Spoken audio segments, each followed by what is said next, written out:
Okay, what am I supposed to look at? But we've seen these items, haven't we? Okay. It's a 2-hour video. You can skip to the items. Okay, but is it something new? Because like I saw the items, I don't like there's no Twitch item that you buy. Item was compensate you if you Because aren't these the items we've already seen? would have already crit. Because this item was obviously, Twitch, Yunara, Zeri, these are crit champions, right? And so I didn't want to leave them kind of like out in the cold in terms. But see, what he says makes no sense, because if he says Twitch, he should know that Twitch can't go this item, because you have to go Hurricane on Twitch. And you just don't buy 2 seal items. You just don't. In terms of like, oh, you have to buy this item and then not go crit afterwards is really weird. That would have made it more like a Master Yi, maybe rank. You got 7 items. Okay, you have 7 items. First, you need 1 item, which is a crit item, for your first item. Second, you need Infinity Edge as an item. Third, you need LDR as an item. Right? Are you with me here? Now, this is 75% crit. Now, what do you need fourth? A seal item. Hurricane.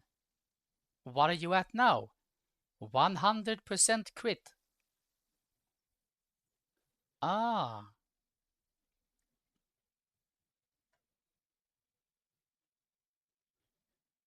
I mean, maybe you could, but like, but then again, how many games would you get? You just don't get to 6 items. It's like 1 game out of what, 15 games? Okay, but wait. And critical strike for 70%. Okay, so this isn't even full crit or what? I don't get it. Yeah, I'm reading it. Is it increased crit damage? I don't understand how it's worded. And critical strike for 75% of your normal critical strike damage. So it's just less. Or what? It's just a reduced crit. At first I thought it was more crit, but it's less crit. Like, how shit is this item? 10% true damage? Yeah, but I don't think you understand how little 10% true damage on 3 basic attacks is. Like, let's say you crit 350. Yeah. There's no, like, that true damage is not gonna be noticeable at all. Type of item, which would not really have been good if we had to tune that around them, because this is again intended to be more of an AD carry item. Actually, for what it's worth, I don't mind if Master Yi buys this item; it could be cool. But it was intended to be for them, right? And so I came up with a system of, if you would crit, you get some bonus instead, and you do get your full crit damage. I want to be clear about that. That's one of the reasons why I need to like rewrite this tooltip. It's not super clear. I got to do that. Anyway, so okay, you do get full crit, but then it's still just a normal crit. Like, it's not increased. That's what I mean. The crit isn't increased, right? So then it's still just a 200% crit.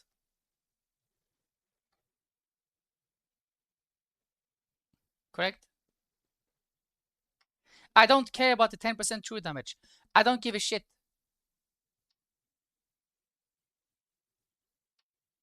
Like, the 10% true damage is nothing.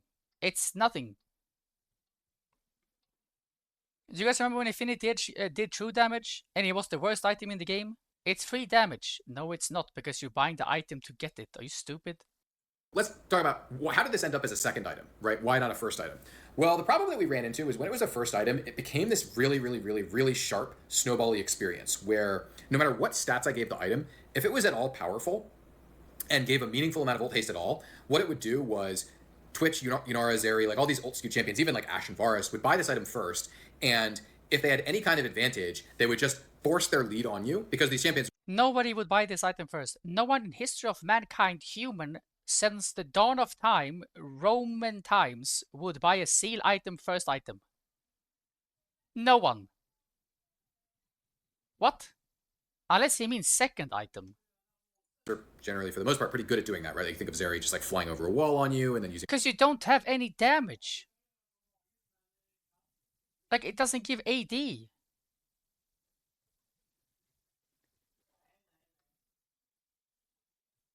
Oh, with different stats. Oh, didn't he say ulti cooldown? I thought he said with ulti cooldown. Right, even if they have to be reduced damage. We give them a compressed boom boom boom 3-tap auto, which feels really good. and how can we make that feel good for them?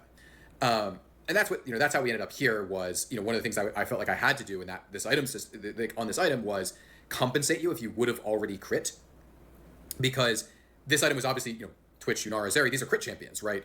And so I didn't want to leave them kind of like out in the cold in terms of like, oh, you have to buy this item and then not go crit afterwards is really weird. That would have made it more like a Master Yi, maybe Rengar type of item, which would not really have been good if we had to tune that around them, because this was, again, intended to be more of an AD carry item. Actually, for what it's worth, I don't mind if Master Yi buys this item. It could be cool.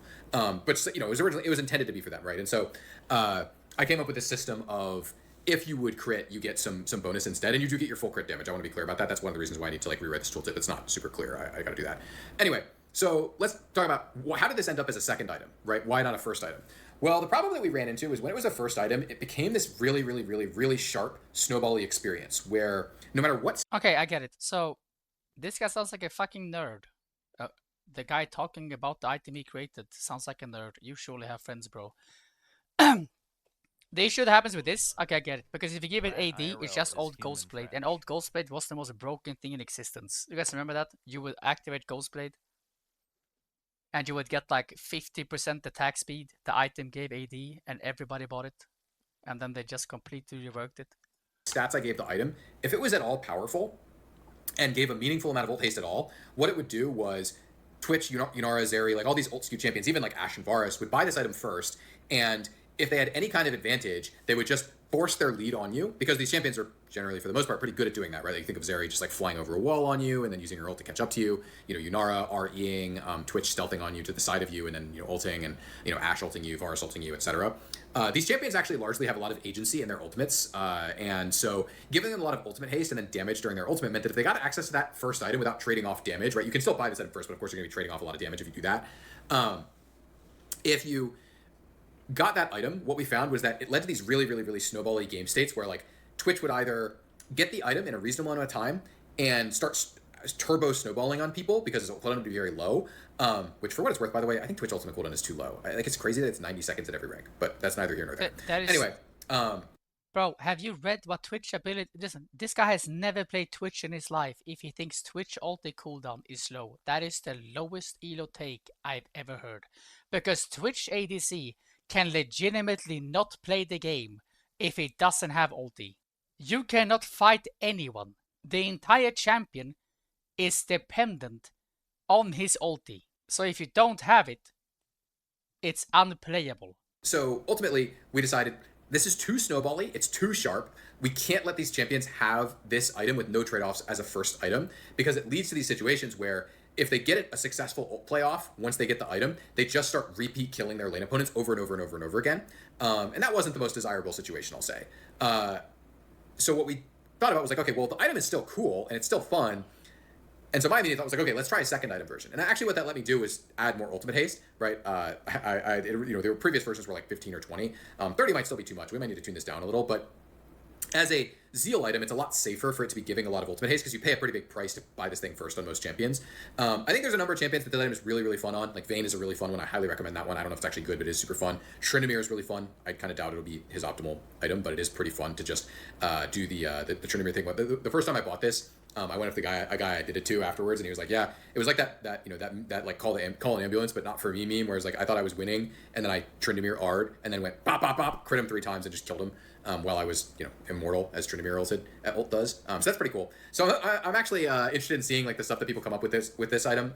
Seeing how this actually plays out, and yeah. 30 ult haste. You can now get ult haste as an AD carry. And yeah, if you're wondering, like, was this in any way inspired by people wanting to buy Hexplate on AD carries? Yes. Like, that was one of the things that initially led me down this road was like, hey, these Zeri, like, when Hexplate first came out, for example, Hexplate was like 50% pick rate on Zeri. It was terrible. It was like 6% lower than the next, like, than the actual, like, next most popular item. But obviously people want this kind of experience of like, oh, my ult cooldown is lower. And I think with Hexblade, of course, the speed, like the movement speed is a factor too. And this doesn't have that.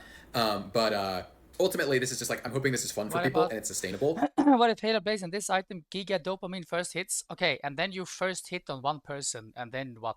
Why would you not just go Hurricane? Like, you need Hurricane on Twitch. It's just shit without Hurricane. It's garbage. AD Twitch, like, it's just Hurricane. It's just how Twitch is as a champion. You just require Hurricane. That's why it's so boring. Because you just can't afford to go out the seal items on the champ. And ultimately, for champions like Yunara, Twitch, Zeri, this is a trade-off against Runons, right? You're probably not buying both. I mean, I guess you can if you really want to. But my expectation is that you'll probably buy one or the other, and that this will be your single target option, or like your burst and snowbally, more snowbally option, and Runons will be your safer option that's better for team fighting because it gives you much better, AoE and like much better overall wave clear and all that kind of stuff, right? But this will be your option if you want to just snowball, maybe not play for team fights, which not playing for team fights is going to be more relevant because of course objectives, the epic monsters are tankier and side lane turrets have plates on them that are, more, you can actually have partial successes when you're, pushing inner turrets and stuff like that. So hopefully this is a nice item for 80 carries to be able to pick between, do I want AoE from Runons or do I want big burst on ultimate? And of course, some champions I think will use this really well, like say Ashe, for example. Of course, Ashe. I mean, it's fun. It's a fun low elo. It's legit a fun low item. It makes sense what it says. Like low elos will buy this. Like half of you will buy this. Like I'll try it, but it's just shit against Runons, which is boring. I mean, but this was only it, right? The other items I don't care about. I think. The fuck is this actually? What? Grants the buff aura. The buff aura grants you 20% movement speed. While you have the buff aura, nearby allies including yourself gain 30% attack speed. So like support builds this, and it's like an ardent for your entire team, but it doesn't give any stats. It's broken as shit. Why? Or does it give everyone 20% movement speed? Or only you? It says you. And then you have the buff around, It's, yeah, true, it is incredibly cheap actually. I mean, the item is 2,000 gold, what? But, I mean, it's a bit of everything, I guess. You can quote me on that. True, it's like a Braum Twitch item. Trash. Yeah, Braum could rush this, probably. And then he gets resistance. I mean, this is, yeah, the Diana item or whatever. Where it was. Scarlet Top, bro, Scarlet Top does not go hard with this. Scarlet Top does not go hard with anything, I think. Oh, wait, Gunblade. Okay, wait, okay, I'll check this actually. Okay, we'll check from here. Gunblade. So I want to, so we'll see about that. Axis believes, or generally some people believe that this item can do some really good things for the system, particularly for Katarina, right? Like one of the things that's like, I don't think anyone who looks at Katarina's build. Okay, but this item is so toxic to the game. 80 AP, 40 AD, 10% lifesteal, 10% spell wamp. Like this is such a toxic item to the game. Shocks the target, dealing 253 magic damage and slowing them by 25%. Of course, like, yeah, more Katarina mids, true. But this item was removed for a reason. Is familiar with Katarina, is going to be like now Akali is just gonna go this shit item again.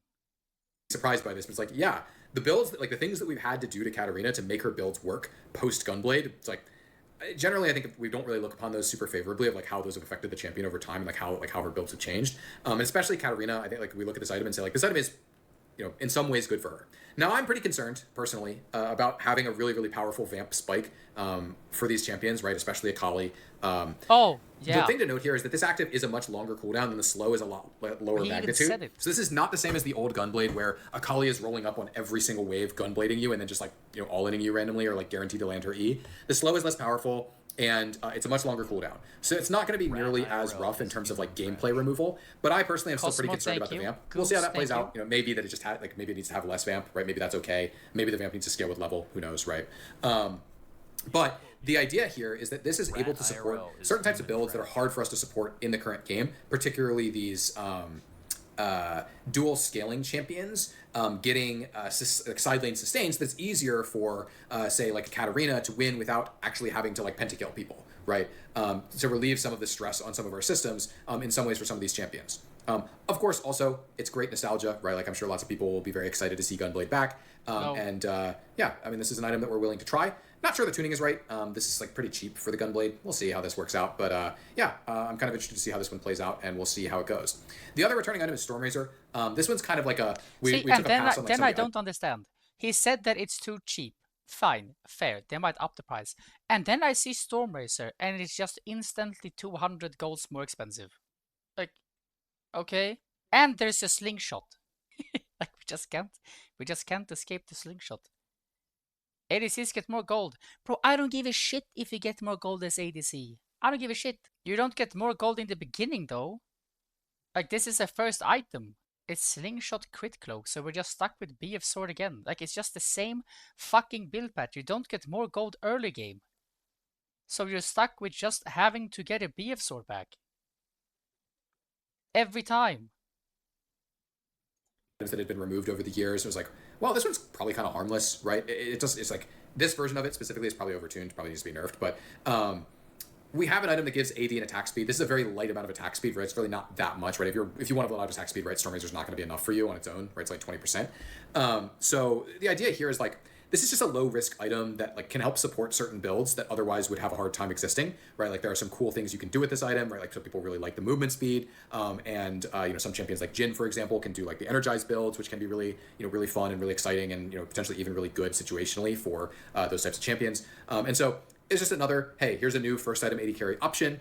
It's probably not going to be that popular if it's properly tuned. It's probably not. Yes, Going exactly. Because yes, you're just not gonna buy this. Your energized attacks applies 100 bonus magic damage. Now this is before MR, keep that in mind, and 45% movement speed for 3.2k gold, 20% attack speed. So like, why would you build this over Yuntal? I think Stormrazor is gonna be a must for Jhin and Kate, but wouldn't Kate just go Collector? I mean, maybe Kate, true. I mean, Kate could go this. Perform Yuntal most of the time would be our expectations if the item is tuned correctly, but additional option, we're more willing to accept lower pick rate items these days, and that was one of the reasons why it was removed, was that it's a relatively narrow item that like really isn't that appealing to very many champions, and like it's generally going to be outperformed by other similar AD carry items. So because we're more willing to accept those a little bit more narrow items, this item is coming back. So here's Stormrazor, and as a bonus, I just happen to have this screenshot. Okay, this I want to see. Okay, gain 35% of pre-mitigation damage dealt to champions and soul charges up to 250 charges. Healing with shielding RATIRL is human trash.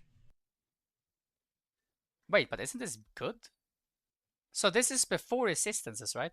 So 35% of the damage I deal as Melio will stack up and I will heal. And it stacks up to 250. And the idea with Melio is that Melio does damage. But it's max level, you're right. It depends what it starts at. I don't have a screenshot of every single reworked item, but I do have this one, that I took yesterday. Or True. No, I made this today. Oh, well, whatever. I made this at work today. Anyway, doesn't matter. This is the new Echoes of Helia, and you will note it is very similar to the old Athenes. So Echoes of Helia was designed as sort of like a modern Athenes, as being more Enchanter-centric rather than like straddling the space between the Enchanter and Mage space, right? Because the original Athenes, of course, asks you to deal damage, right? A lot of Enchanters have a hard time dealing much meaningful damage, and that, of course, can cause some problems, right? With the structure of the item where it asks you to, both deal damage and also have heals and shields, right? But the old Athenes, ultimately, at the end of the day, the effect was just fun, right? Like, it ultimately was just a fun item and a much more, like, enjoyed item, whereas, like, the current Echoes of Helia on live is objectively, one of the most powerful Enchanter items, but people don't nearly, like, buy it nearly at the rate that we would expect given its level of power. I've said this a million times, a gajillion times, and still all Melios, including Reckless, do not buy Helia. Because they have complete aids. True and real. And Enchanter players, they can't even build properly. Like, they're just so clueless. Insane. Power, because a lot of it's like distributed, kind of like very hard to notice power, even given that it has multiple missiles that it's firing every single time you trigger it. It's just like very low visibility, like low appreciability power. It has to be like all base values so that you have to buy it first. It doesn't scale because you can't really, like we don't really have the levers to make it scale. It's just like, the modern Echoes of Helia, I'm sure there will be some people that will miss it, but it's just a very low appreciability item. Whereas this thing, because it can give very big chunks of healing, is really fun to play with. And this is something like I put in this rework. I went to play it. I played a game on Carmen. I was like, no, this thing is like, it's still really fun. And like I said, it kind of straddles the space between Mage and Enchanter, and we've done a few different things here to help support that space. Also, the Redemption change helps that as well. But ultimately, at the end of the day, the thought process here is like, this is just a more fun item. And will Sona and Melio need to find a new item to buy? In the percent, like the whatever percentage of their game they're buying the live Echoes. Maybe they'll move to the new one, though I don't really expect them to. What? Maybe Sona might want this one, but I don't really think she usually will buy this because she's usually not doing that much damage. But anyway, the point I'm getting at here is like the expectations. This is just a more fun item, and it's not like the live Echoes is so popular that like removing it from a few champions is going to be super problematic. I don't think. The reality is we don't like we were a little afraid of like what happens if we allow you to have both this Echoes and the old Echoes at the same time because they're kind of like doing a lot of similar things, and there was like a self-perpetuating potential issue there, where it was like they could cycle with, they could stack, they could fly off each other, and that was going to be a hard problem to solve. So you're getting the new Echoes as the old Athene's passive, and this is like Melio without Helia is just a really bad champ because Melio's numbers are so incredibly low. Melio's spells are not like they're so bad. Wasn't this really gonna Yumi? No, because Yumi doesn't do any damage. They've nerfed Yumi to the ground. I don't even know if Yumi could reach this. Like, could Yumi even reach max damage one time? Let's say you Yumi R and it does like 70 per tick. And then 35% of that. So you can like maybe proc it once? Horizon Focus, refer to previous version. Okay. Fuck, what's the point of that then? Essence River rework, Sheen is back. out of separated. RATIRL is human trash. Okay, there's nothing else. He doesn't even show the items. New version of Giant Slayer on LDR. Percent pen nerfed on both. Okay, I saw this. They're nerfing it with 5%, right? Okay, but multiple tiers, bro. You're gonna stack 2 tier items in one game? Like, sure, if you wanna buy 2 tier items in their current state and you wanna sit there and stack those two, be my guest. Oh, wait. Oh, does it mean that you can buy the same one? No. It means that I can buy... No, you can't stack them, right? Max out. Okay, well, my food is done, guys. Ugh!